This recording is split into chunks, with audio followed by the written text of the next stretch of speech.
মহেন্দ্র সিং ধোনি 2020 সালের 15ই আগস্ট সমাজ মাধ্যমকে একটি ছোট্ট পোস্ট করে আন্তর্জাতিক ক্রিকেট থেকে বিদায় জানিয়েছিলেন মহেন্দ্র সিং ধোনি। তারপরে আইপিএল খেললেও দেশের জার্সিতে 4.5 বছর দেখা যায়নি তাকে। দেশের হয়ে খেলা কি মিস করেন তিনি? এই কি বললেন তিনি? ধোনি জানিয়েছেন আবেগের বশে কোনো সিদ্ধান্ত তিনি নেননি। ভাবনা চিন্তা করেই অবসর নিয়েছিলেন, তাই মিস করার কোনো প্রশ্নই নেই। ধোনি বলেন, আমি ভেবেছিলাম অবসরের পর অনেক সময় পাবো, কিন্তু দুঃখের বিষয় পাই না। তবে আমি আন্তর্জাতিক ক্রিকেটকে মিস করি না, কারণ আমি হঠাৎ করে কোনো সিদ্ধান্ত নিই না। অনেক ভেবে নিয়েছি।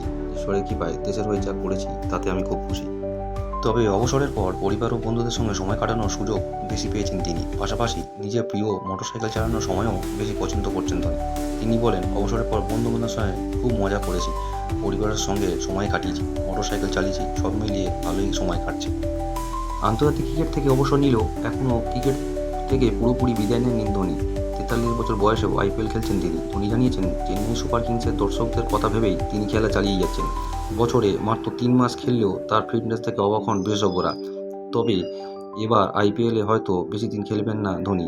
এবার খেলেই অবসর নিতে পারেন, সেরকম সিদ্ধান্ত নিয়েছেন ধোনি।